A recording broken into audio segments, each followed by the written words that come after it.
wa ala alihi wa ashabi ajmain.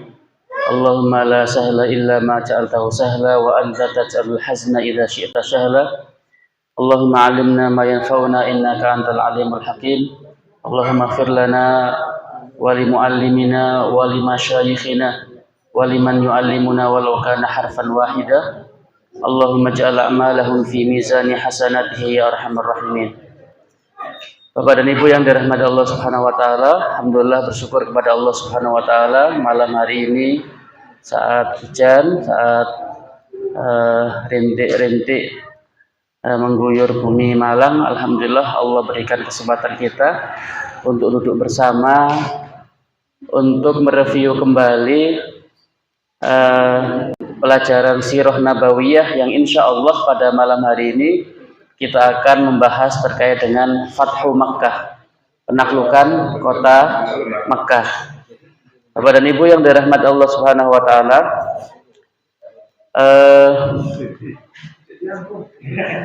hampir semua peristiwa-peristiwa besar di sekitar Mekah itu terjadi sebabnya adalah Sulhu Al-Hudaybiyah. Jadi perjanjian Hudaybiyah. Perjanjian Hudaybiyah pada tahun ke-6 Hijriah, bahwasanya ketika umat Islam mau umroh kemudian dilarang dan kemudian diizinkan umroh pada tahun berikutnya, maka terjadilah peristiwa Umratul Qadha. Nah, dan di antara perjanjian itu Bapak dan Ibu yang dirahmati Allah, bahwasanya terjadi gencatan senjata antara orang-orang Quraisy dan orang-orang Madinah atau orang-orang Islam. Nah, karena itu di antara perjanjian itu maka suku-suku yang berada di sekitar Mekah diberikan kebebasan mau ikut kubu mana, mau koalisi dengan siapa. Maka di antara suku-suku yang berkoalisi itu ada suku Bani Bakr yang berkoalisi dengan Quraisy dan suku Khuza'ah yang berkoalisi dengan Nabi Shallallahu Alaihi Wasallam. Jadi diberikan kebebasan di masa itu, maka mereka bergabung, ada yang bergabung dengan suku Quraisy dan ada yang bergabung dengan Nabi Shallallahu Alaihi Wasallam atau bergabung dengan Madinah. Nah, Bapak dan Ibu yang dirahmati Allah Subhanahu Wa Taala, ketika terjadi koalisi antara Bani Khuza'ah atau suku Khuza'ah dengan Nabi Shallallahu Alaihi Wasallam dan Bani Bakr bergabung dengan kubu kafir Quraisy, maka ternyata antara Khuza'ah dengan Bani Bakr ini terjadi pertikaian, terjadi permusuhan dalam waktu yang sangat lama. Nah, ketika tidak terjadi perang, maka benih-benih itu pun muncul kembali. Maka Bani Bakr melakukan serangan mendadak di malam hari kepada Bani Khuza'ah ketika mereka sedang berada di mata air, dan mereka diam-diam, orang Quraisy pun mengirimkan bantuan personil dan senjata kepada Bani Bakr. Nah, karenanya ini adalah sebuah pengkhianatan. Karena itu datanglah beberapa orang dari suku Khuza'ah menghadap Nabi Shallallahu Alaihi Wasallam berada di Madinah, dan mereka menghabarkan bahwasanya suku Quraisy telah yang bersekutu dengan Bani Khuza'ah telah melakukan pengkhianatan dengan membantu Bani Bakr untuk menyerang mereka. Nah, Bapak dan Ibu yang dirahmati Allah, jadi di zaman itu koalisi itu sudah terjadi. Nah, seperti sekarang terjadi gencatan senjata hanya 4 hari antara Israel dengan Palestina atau dengan Hamas, tapi kemudian di hari berikutnya mereka menyerang. Amerika mengucurkan bantuan yang luar biasa kepada kepada Israel. Nah, maka ini adalah dianggap sebuah pengkhianatan. Karena itu, maka Rasulullah yang telah melakukan dengan Khuza'ah, maka Rasulullah pun menolong mereka, dan ini adalah pengkhianatan Quraisy, dan Rasulullah ingin menegakkan perjanjian tersebut. Nah, Bapak dan Ibu yang dirahmati Allah Subhanahu wa taala, karena itu mereka khawatir, orang-orang Quraisy khawatir. Jangan-jangan ini sudah sampai kepada Muhammad. Karena itu kita harus lebih dahulu datang ke Mekah untuk melobi dan membujuk Muhammad supaya tidak menyerang Mekah. Sebab apa? Karena ini adalah sebuah pengkhianatan. Nah, dan Rasulullah ketika sudah berjanji, ketika sudah berkoalisi, maka Rasulullah akan teguh dengan pendiriannya, dan Rasulullah pasti akan mengutus dan pasti akan memerangi orang yang telah melakukan pengkhianatan sebagaimana yang dilakukan sebelumnya oleh orang-orang Yahudi. Ketika mereka berkhianat, maka langsung diserang oleh Rasulullah dan dikeluarkan dari Madinah. Nah, Bapak dan Ibu yang dirahmati Allah Subhanahu wa taala, karena itu mengutus Abu Sufyan. Orang-orang Quraisy mengutus Abu Sufyan, dan Abu Sufyan pun datang ke Madinah untuk memperbaharui isi perjanjian yang sebelumnya telah tercederai dengan adanya pertikaian antara Bani Khuza'ah dan Bani Bakar, maka ingin memperbaharui perjanjian tersebut. Nah, sesampai di Madinah, Bapak dan Ibu yang dirahmati Allah, saat itu Abu Sufyan ini posisinya itu adalah ya sebagai musuh Nabi, tapi juga sebagai mertua Rasulullah SAW. Rasulullah menikahi salah satu putrinya Abu Sufyan yang bernama Ummu Habibah. Nah, karena itu Abu Sufyan datang ke rumah Ummu Habibah.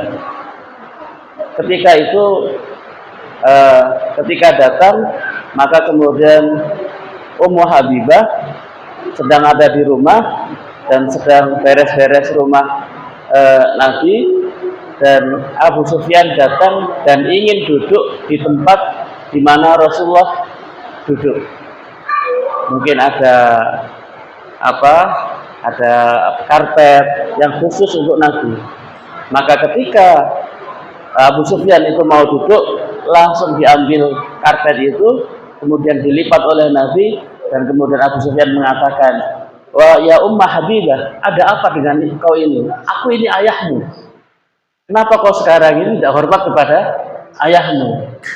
Maka Ummu Habibah mengatakan, "Ini adalah tempat Rasulullah, dan engkau adalah orang kafir, dan engkau adalah najis." Maka kemudian ditanya mana, maka kemudian ditunjukkan Abu Sufyan kata Nabi Shallallahu Alaihi Wasallam, menyampaikan kemarin ada sedikit kesalahan dari Bani Bakar dan kami mohon maaf, tapi kemudian Rasulullah tetap teguh pada pendiriannya bahwasanya ini adalah pengkhianatan. Maka ketika tidak berhasil membujuk Nabi, Abu Sufyan pun berangkat menemui Abu Bakar. "Wahai Abu Bakar, kau adalah saudara kami, kau adalah orang yang paling mulia di antara suku Quraisy. Maka tolonglah kami, bujuk Muhammad untuk bisa kemudian memperbaharui perjanjian." Maka Abu Bakar pun diam saja dan tidak menanggapi permintaan Abu Sufyan. Maka datanglah kepada Umar bin Khattab dengan permintaan yang sama. Umar pun tidak memberi solusi kepada Abu Sufyan. Maka datanglah kepada Ali bin Abi Thalib. "Wahai Ali, kau adalah orang yang paling lembut hati. Maka tolong bantulah kami. Kami minta pertolongan kepadamu untuk bisa merayu Muhammad supaya tidak memerangi Quraisy." Tapi Ali pun tetap sama dengan Umar, sama dengan Abu Bakar, tidak memberikan solusi dan tidak memberikan jawaban apapun. Maka Abu Sufyan pun datang kepada Fatimah, Hasan dan Husain, "Wahai tolonglah kami."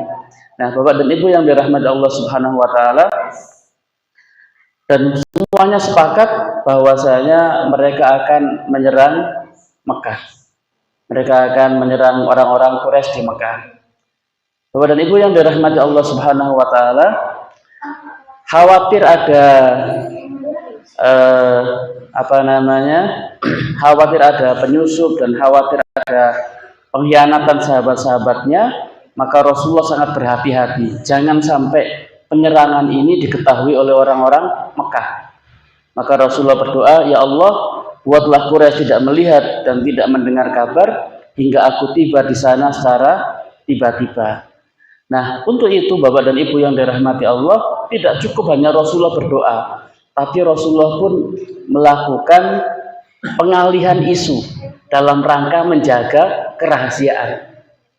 Jadi Rasulullah mengutus 80 orang untuk menuju perkampungan Dzul Khusyab dan Dzul Marwah di awal bulan Ramadan. Kalaupun mereka tahu bahwasanya Rasulullah mengirim pasukan, maka mereka mengira bahwasanya pasukan ini bukan ke Mekah, tapi ke Dzul Khusyab dan Dzul Marwah. Jadi Rasulullah bukan hanya sekedar berdoa, juga mengambil satu tindakan mengalihkan isu. Ketika ada orang-orang melihat, oh iya, Muhammad telah mengirimkan pasukan, tapi pasukan itu tidak ke Mekah, tapi ke Dzul Khusyab dan Dzul Marwah. Nah, hal ini dilakukan agar ada anggapan bahwa beliau hendak menuju ke tempat tersebut dan bukan ke kota Mekah. Bapak dan Ibu yang dirahmati Allah Subhanahu wa taala, begitu Rasulullah menjaga kerahasiaan dan bagaimana Rasulullah berhati-hati jangan sampai penyerangan ke Mekah itu kemudian diketahui oleh penduduk Mekah. Tapi ternyata ada salah seorang sahabat senior, kader senior yang bernama Hatib bin Abi Balta'ah. Hatib bin Abi Balta'ah ini kader senior, orang yang ikut perang dalam perang Badar. Nah, tiba-tiba dia menulis surat untuk dikirimkan ke orang-orang Quraisy. Isi suratnya mengabarkan akan keberangkatan Nabi Shallallahu Alaihi Wasallam menuju Mekah untuk melakukan serangan secara mendadak. Bayangkan Bapak dan Ibu yang dirahmati Allah, sudah dijaga sedemikian rupa oleh Rasulullah, tapi masih ada orang-orang yang membuka rahasia. Nah, surat ini beliau titipkan kepada seorang wanita dengan upah tertentu dan langsung disimpan di gelungannya. Ketika Rasulullah diberitahu oleh Allah Subhanahu wa taala lewat Jibril, maka beliau mengutus Ali, Al-Miqdad, Zubair dan Abu Marsyad Al-Ghanawi untuk mengejar wanita yang membawa surat tersebut. Nah ini, sesampai di tempat yang bernama Raudhatul Khawf, satu tempat persembunyian wanita tersebut, maka kemudian Ali langsung meminta kepada wanita tersebut untuk mengeluarkan suratnya. Maka wanita tersebut mengatakan, tidak, demi Allah aku nggak bawa apa-apa. Maka Ali mengatakan, Rasulullah tidak akan pernah berbohong. Dan Rasulullah mengatakan surat ada. Maka Ali mengancam, aku bersumpah demi Allah, engkau keluarkan surat itu atau kami akan menelanjangimu. Diancam oleh Ali. Akhirnya ketika diancam demikian, maka wanita tersebut mengeluarkan surat dari gelungannya. Nah, kemudian Bapak dan Ibu yang dirahmati Allah Subhanahu wa taala, surat itu pun langsung dibawa oleh Ali, Miqdad, dan yang lainnya, 4 orang tadi, ke Madinah. Ketika di Madinah, maka dibaca oleh Rasulullah bersama sahabat-sahabat senior yang lain. Nah, dan kemudian tertulis di situ bahwasanya ini adalah surat dari Hatib bin Abi Balta'ah untuk keluarganya. Kemudian Rasulullah minta konfirmasi, kenapa kau melakukan ini? Kenapa kau melakukan pengkhianatan? Maka Hatib bin Abi Balta'ah mengatakan, jangan terburu menuduhku wahai Rasulullah. Demi Allah, aku seorang yang beriman kepada Allah dan Rasulnya. Aku tidak murtad, aku tidak mengubah agamaku. Dulu aku adalah anak angkat di tengah Quraisy. Aku bukanlah apa-apa bagi mereka. Di sana aku memiliki istri dan anak. Sementara tidak ada kerabatku yang bisa melindungi mereka. Sementara orang-orang yang bersama Anda, maksudnya sahabat-sahabatnya yang sudah masuk Islam lebih dahulu, dan kerabatnya masih ada di Mekah, mereka memiliki kerabat yang bisa melindungi mereka. Oleh karena itu, aku ingin ada orang yang melindungi kerabatku di sana. Jadi Bapak dan Ibu yang dirahmati Allah, Hatib bin Abi Balta'ah melakukan pengkhianatan, tetapi maksudnya itu adalah sebenarnya bukan pengkhianatan, tapi menyelamatkan keluarganya. Nah, tapi kemudian Bapak dan Ibu yang dirahmati Allah, ketika itu dibaca bersama-sama di hadapan sahabat-sahabat senior, maka Umar mengatakan, "Ya Rasulullah, biarkan aku memenggal lehernya. Karena dia telah mengkhianati Allah dan Rasulnya, serta bersikap munafik." Nah ini, jadi sikap Umar tegas. Para pengkhianat itu bunuh langsung. Nah, tapi apakah Rasulullah mengizinkan Umar bin Khattab? Bapak dan Ibu yang dirahmati Allah Subhanahu wa taala, maka Rasulullah SAW bisa menjawab, sesungguhnya Hatib pernah ikut perang Badar.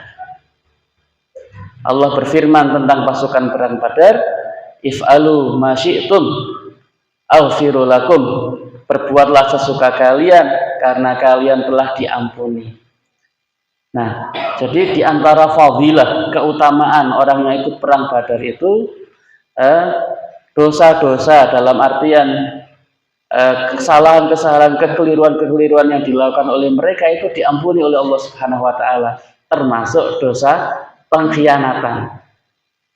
Nah, inilah maka dalam satu organisasi, pemimpin itu mempunyai hak untuk kemudian menjatuhkan hukuman dengan juga melihat kerja dan melihat jasa daripada orang yang berbuat kesalahan. Hatib bin Abi Balta'ah melakukan satu kesalahan besar, tapi termasuk orang yang ikut dalam perang Badar.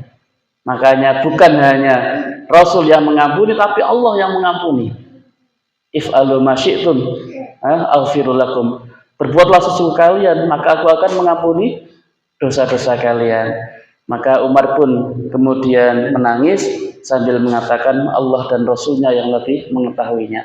Nah, Bapak dan Ibu yang dirahmati Allah Subhanahu wa taala, ini.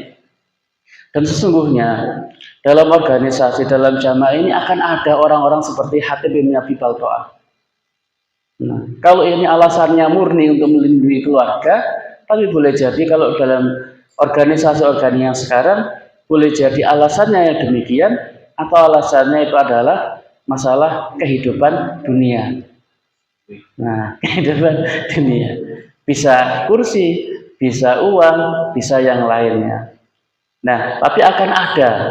Maka perlu untuk kemudian selalu berhati-hati. Nah, Bapak dan Ibu yang dirahmati Allah, kemudian pasukan Islam pun bergerak menuju Mekah. Rasulullah keluar Madinah bersama 10.000 sahabat yang siap perang. Beliau memberikan tugas kepada Abdullah ibnu Umi Maktum untuk menggantikan posisi beliau di Madinah. Abdullah ibnu Maktum ini ya, Rasulullah bukan pendendam ya. Yang gara-gara Abdullah ibnu Maktum ini Rasulullah itu ditegur oleh Allah Subhanahu wa taala dalam peristiwa turunnya surat Abasa.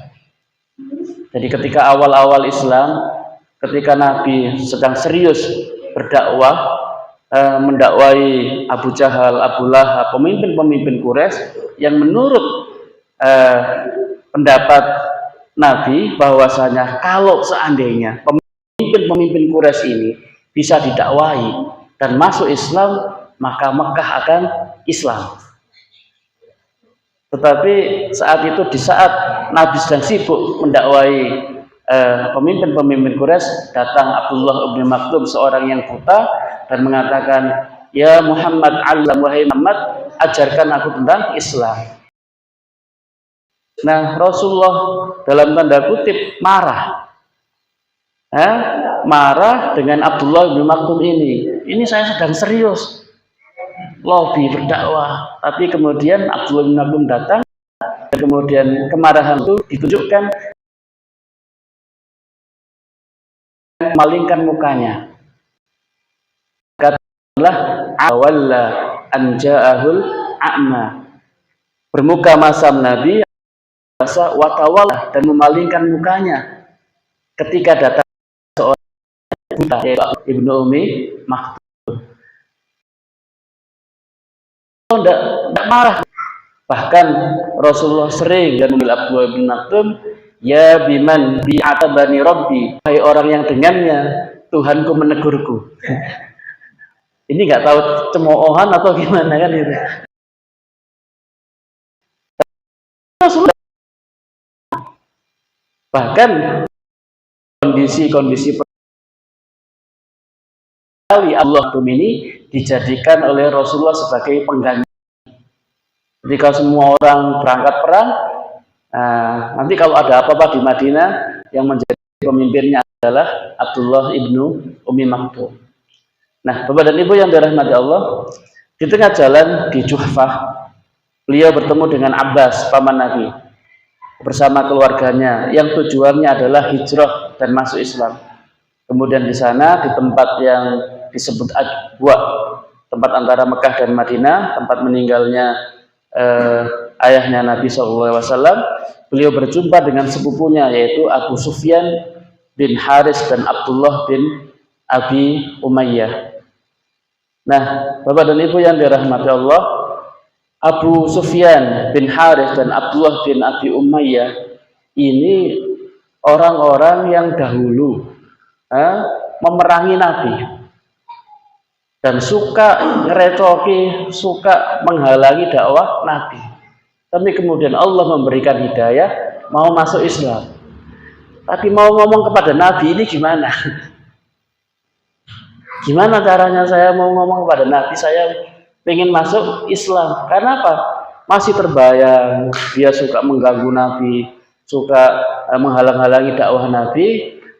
Kemudian Bapak dan Ibu yang dirahmati Allah, Abbas memilah Rasulullah, karena Rasulullah sangat pemaaf.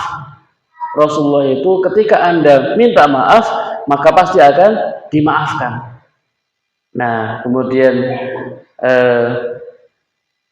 Rasulullah itu seperti Nabi Yusuf. Bagaimana kelakuannya saudara-saudaranya Nabi Yusuf yang memasukkan Yusuf ke dalam sumur?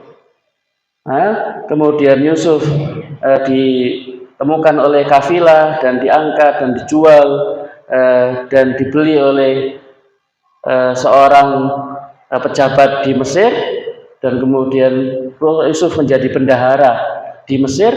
Tapi apa yang dilakukan oleh Yusuf kepada saudara-saudaranya? Mereka mengatakan, qalu tallahi laqad atharakallahu alaina wa in kunna la khatiin. Demi Allah, sungguh Allah telah melebihkan kamu dan kami, atas kami sesungguhnya kami adalah orang-orang yang bersalah. Nah, dan mereka tahu Nabi itu seperti Nabi Yusuf dalam bab memaafkan. Jadi nggak ada dendam Nabi itu. Langsung Nabi Yusuf mengatakan kepada saudara-saudaranya, la tathriba alaikumul yaum yaghfirullahu lakum wa huwa arhamur rahimin. Dia Nabi Yusuf berkata, pada hari ini tidak ada cercaan terhadap kalian, mudah-mudahan Allah mengampuni kalian, dia Allah yang maha penyayang.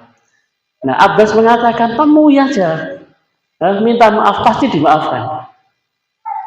Nah, Bapak dan Ibu yang dirahmati Allah, nah ini, dan ini pun yang dilakukan oleh beberapa sahabat Nabi, beberapa orang-orang yang masuk Islam, yang kemudian mau minta maaf kepada Nabi, begitu ngomong langsung dimaafkan. Nah, Bapak dan Ibu yang dirahmati Allah, maka kemudian dua orang ini menemui Nabi Muhammad dan mereka minta maaf, dan kemudian Nabi Muhammad, aku berharap bahwasanya engkau bisa menggantikan singa padang pasir yaitu Hamzah. Maksudnya masuknya kamu itu saya berharap bisa memberikan kontribusi kepada Islam. Nah, Bapak dan Ibu yang dirahmati Allah Subhanahu wa taala, Nabi SAW bersabda tentang Ibnul Harith, saya berharap dia bisa menjadi pengganti Hamzah. Setelah beliau sampai di satu tempat yang bernama Marra Dhahran, dekat dengan Mekah, beliau memerintahkan pasukan untuk membuat obor sejumlah pasukan dan menyalakannya. Jadi 10.000 obor, kemudian dinyalakan di waktu yang sama. Ini kalau panjenengan lihat film Zuhru, nah di Mekah nggak ada listrik, nggak ada apa, gitu ya. Di malam itu dinyalakan obor, maka luar biasa. Nah, ini adalah untuk memberikan efek ketakutan yang luar biasa. Telah datang pasukan yang luar biasa, 10.000 di malam hari, mereka sedang tertidur, tiba-tiba sudah dekat dan tidak ada persiapan apapun dari orang Mekah. Nah, Bapak dan Ibu yang dirahmati Allah Subhanahu wa taala, maka Abbas pergi ke Mekah. Beliau mencari penduduk Mekah agar mereka keluar menemui Nabi SAW dan meminta jaminan keamanan sehingga tidak terjadi peperangan di negeri Mekah. Tiba-tiba Abbas mendengar suara Abu Sufyan dan Budel Az-Zarqa yang sedang berbincang-bincang tentang api unggun yang besar. Ini ada apa ini? Kok ada api yang sangat banyak? Maka kemudian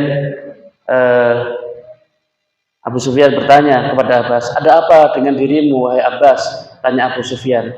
Kemudian Abu Sufyan menjelaskan bahwasanya Muhammad telah datang dengan pasukan yang besar, yang sekalipun kalian bersiap untuk melawannya, maka pasti kalian akan kalah. Maka gak usah dilawan, cukup minta maaf saja. Gitu. Nah, Bapak dan Ibu yang dirahmati Allah, kemudian Abbas membawa Abu Sufyan. Itu Rasulullah SAW di tengah-tengah orang. Demi Allah, amat buruklah orang-orang Quraisy. Demi Allah, jika beliau mengalahkanmu, beliau akan memenggal lehermu. Naiklah ke atas punggung Bighal ini, agar aku dapat membawamu ke hadapan Nabi SAW, meminta jaminan keamanan kepada beliau, kata Abbas. Jadi Abbas ini sedang melobi Abu Sufyan untuk meminta kepada Nabi supaya Nabi mengampuninya. Kemudian Ibu yang dirahmati Allah, bisa dibayangkan suasana Abu Sufyan mertuanya Nabi, kan gitu. Mertuanya Nabi. Nah, dan tapi di pihak musuh. Nah, tapi pun demikian, kalau sudah masalah agama, tidak ada hubungan antara mertua, menantu dan sebagainya. Pokoknya kalau bukan Islam ya nggak saudara. Nah, kepada Ibu yang dirahmati Allah, kemudian Umar yang selalu menjaga Nabi masuk dan sambil berkata, wahai Rasulullah, ini Abu Sufyan, biarkan aku memenggal lehernya. Abbas pun mengatakan, wahai Rasulullah, aku telah melindunginya. Jadi Bapak dan Ibu yang dirahmati Allah, dalam tradisi dahulu itu ada istilah kafil, orang yang melindungi dan menjaga. Maksudnya ketika Rasulullah dari Taif mau pulang ke Mekah, Rasulullah secara manusiawi tidak berani, maka minta perlindungan Mut'im bin Adi untuk melindungi Nabi supaya orang-orang Quraisy tidak membunuh Nabi Muhammad.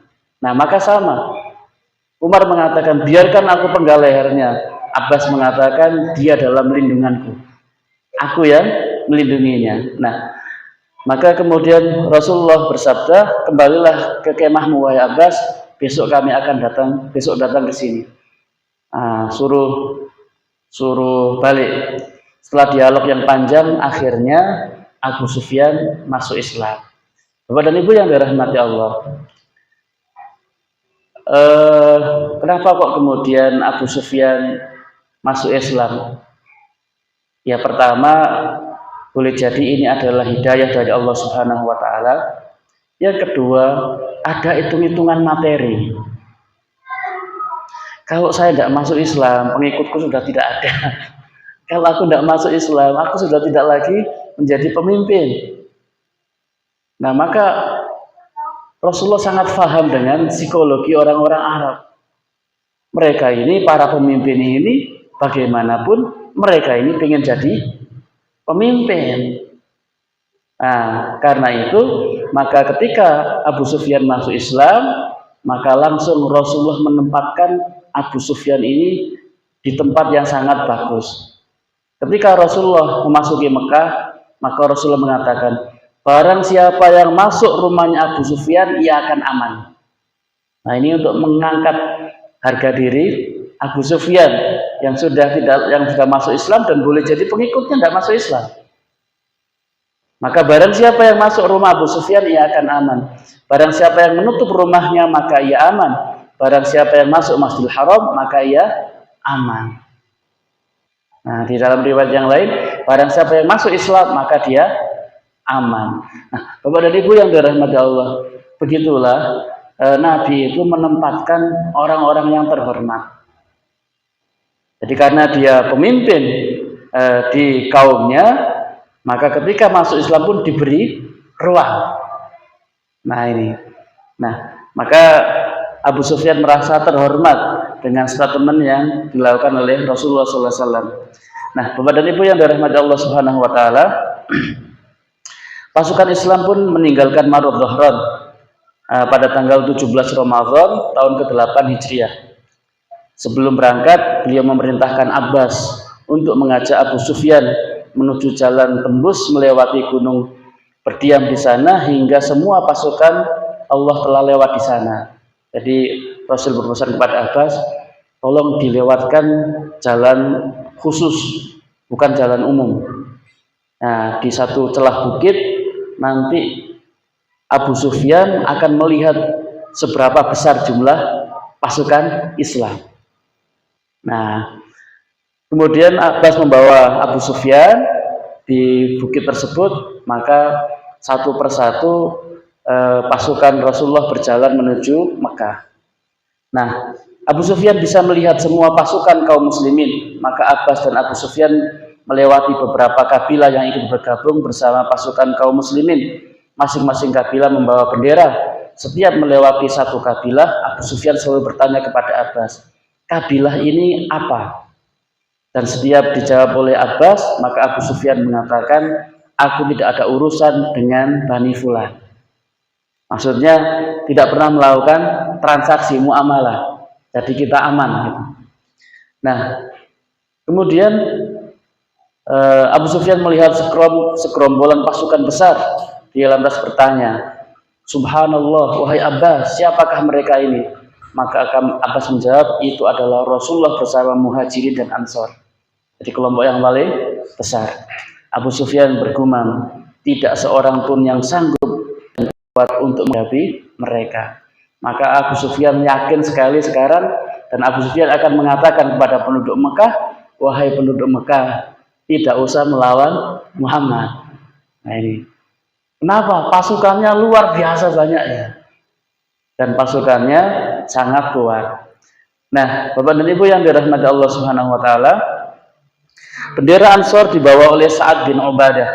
Sa'ad bin Ubadah berkata, hari ini adalah hari pembantaian, hari dihalalkannya tanah diharam, dan hari ini Allah akan menghinakan Quraisy.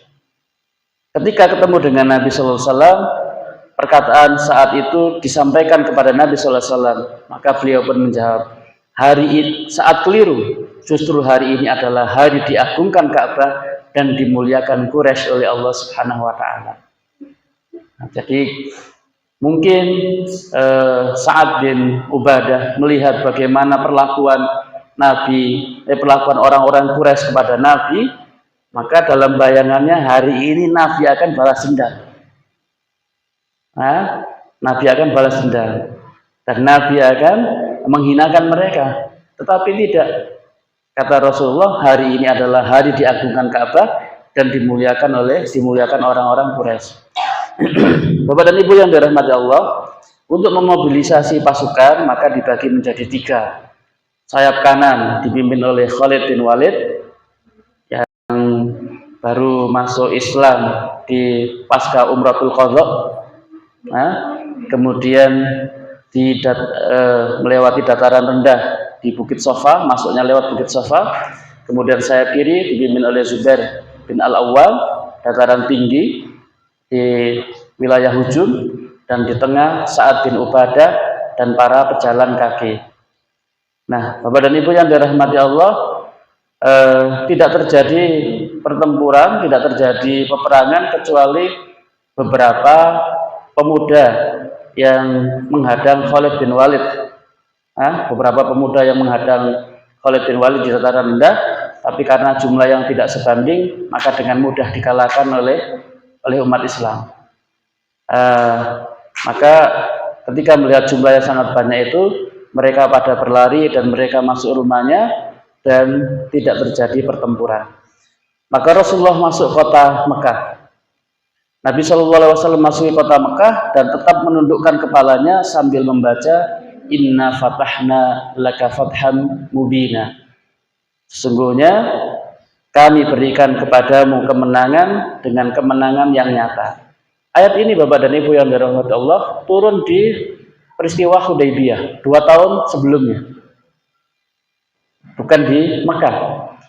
Maka Rasulullah ingin menjelaskan kepada sahabat-sahabatnya bahwasanya dimaksud dengan fatham mubina itu adalah penaklukan Mekah, tapi turunnya sebelumnya. Jadi ketika Hudaybiyah, Umar kecewa, kita nggak jadi umroh, kan gitu. Dan sahabat-sahabat juga kecewa karena kita ini dalam kondisi yang benar, tapi kita dihinakan. Enggak. Inna fatahna laka fatham mubina. Kami akan memberikan kemenangan yang nyata. Tapi sahabat-sahabat belum tahu apa yang dimaksud dengan kemenangan nyata itu. Ternyata 2 tahun setelahnya, yaitu penaklukan Mekah.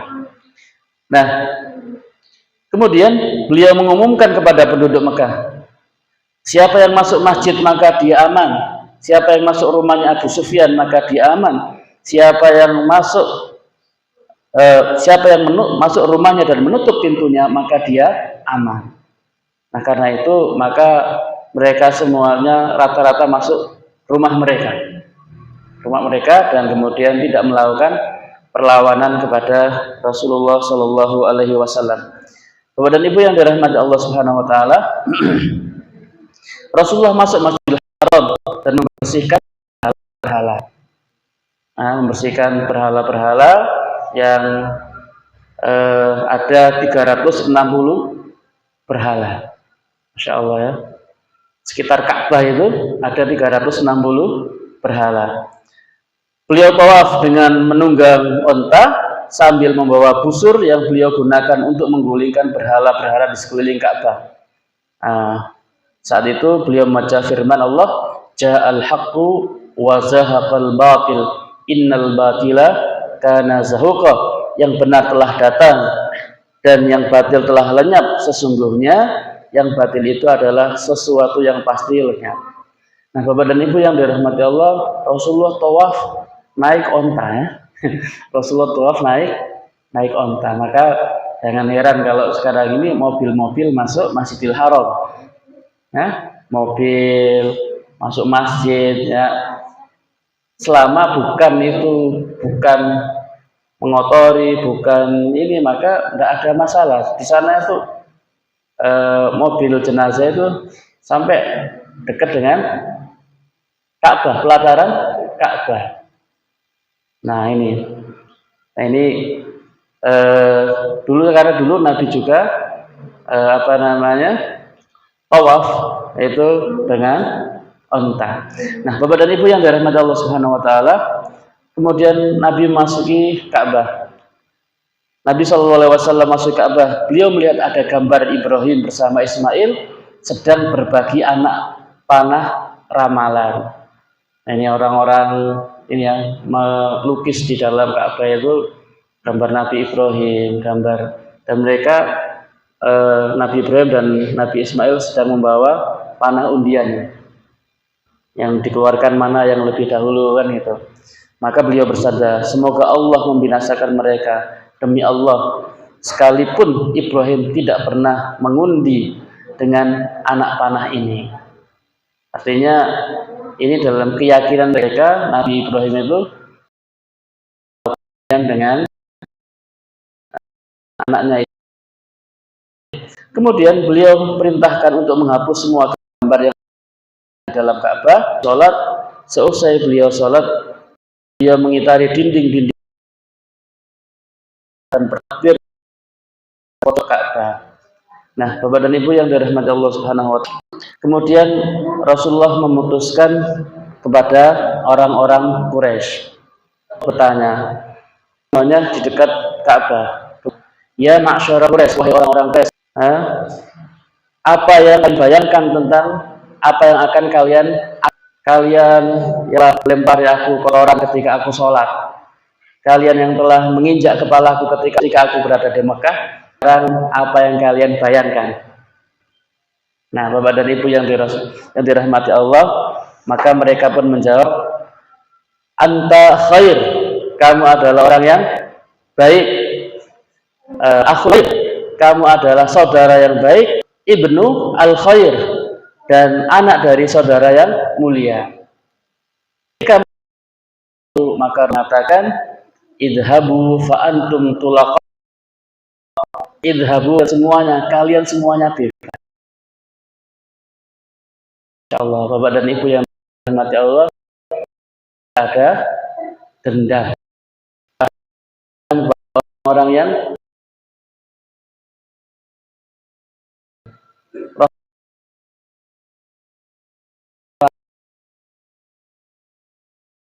kamu dulu yang enggak pernah. Nah, Bapak dan Ibu yang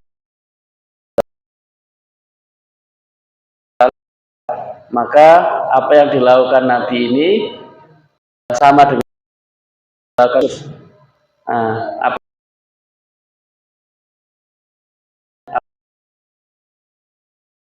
Yusuf. Yang dirahmati Allah, cerita orang yang bernama Hindun.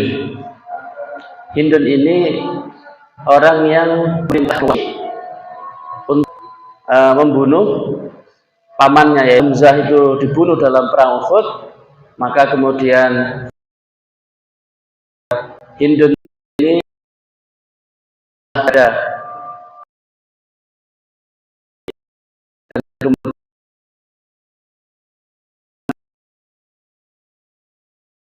hatinya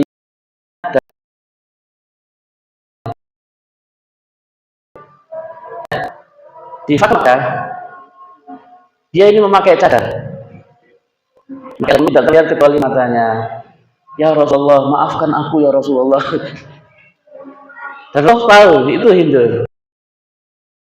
Ya Rasulullah, maafkan aku ya Rasulullah. Nah, kemudian Antun, apakah kamu tahuan kan?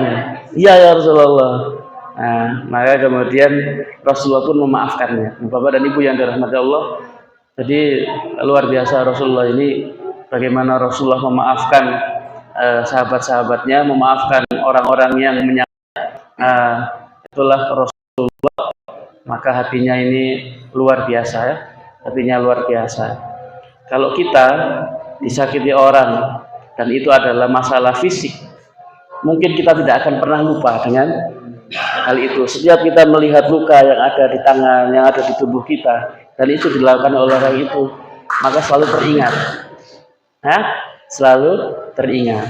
Tetapi Rasulullah SAW memaafkan. Bapak dan Ibu yang dirahmati Allah, nah inilah kisah Fathu Makkah, kisah yang bagaimana Rasulullah memaafkan, dan disinilah ketika Fathu Makkah, maka benar Rasulullah tidak membedakan